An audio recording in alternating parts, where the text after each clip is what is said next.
So, the subject of race is one of those ever-present but often awkwardly discussed topics. Kids are shushed if they ask questions in public, and parents are left not knowing if they should acknowledge race or take a colorblind approach.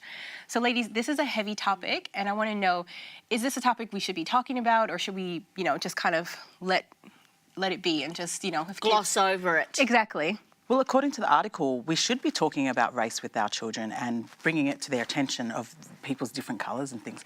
But personally, I haven't made it intentional. I think what we have done, though, is surround ourselves with different cultures, people of different backgrounds and, different nationalities. And that, I think, has helped create, some sort of awareness to my kids that we don't just live in a world where, we're all brown or we're all white.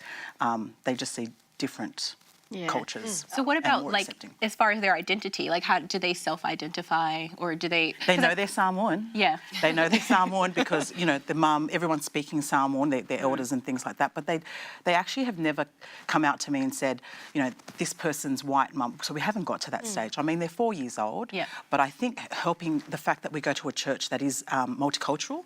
So our church has people from Australian backgrounds, Indian backgrounds, Fijian backgrounds. It's normal. It's normal. So we haven't had to deal with the hard questions of why is she white, why is she, we haven't got there yet. Yeah, my daughter's 4, and I think that's when she cottoned onto the different colours, because her best friend is her, Papuan, so she's got the darker skin. Yeah. And my daughter Scout was 4 years old, and we were looking at some pictures on our computer.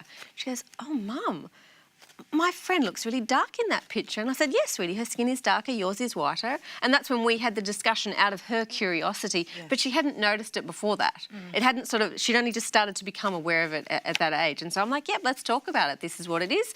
There are different coloured flowers, there are different types of fruit. Like, God made a huge variety of things." And I sort of drew it back to God and his creation for different variety. Yep. So do you think we should intentionally talk about it? Because this is what the article said, was that we should actually make it more intentional, which is something I never did with our boys. Right. We were like you. It just never came up until the boys were quite a lot older, sort of 15, 16. So should we be more intentional? It depends on the circumstance and situation. If someone has grown up in a situation that is just purely white, completely white privilege, everything white, I think it would be great to be intentional about that, because they're not exposed to the rest of the world, I guess you could say. So I think there are circumstances where it's probably appropriate.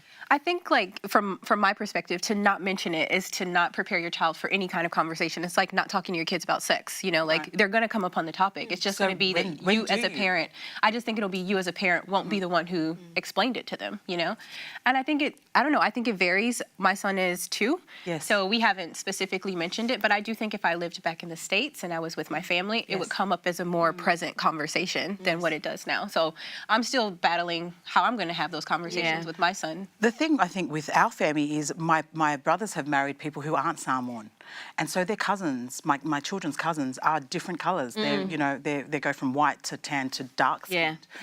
So that also helps as well. And we live in a society that's very multicultural, and so it's accepting. And I think it goes back to what we're teaching our kids at home. Yep. How do we, like you said, prepare them for the unknown? If you're growing up in a predominantly black neighbourhood or a predominantly white neighbourhood, maybe we should start venturing into communities that aren't of our own. And I think it's not just about diversity, it's also about social justice. So expressing that within this whole spectrum of race, there are inequalities that happen. So I think having those conversations and preparing kids to advocate for other people if they see them in a situation where they need to stand up and use it. That's really important. Agree. If someone says something that is not appropriate, I think it's a great opportunity for you to then say to your kids, hang on, that's not right for these reasons, and bring that conversation around. And that doesn't need to be just colour, that's everything. The whole range of gender, ability, disability. As parents, we're all just trying to teach our kids just to be nice to human race, not necessarily what race you are. Because Jesus didn't discriminate. That's right. Yeah.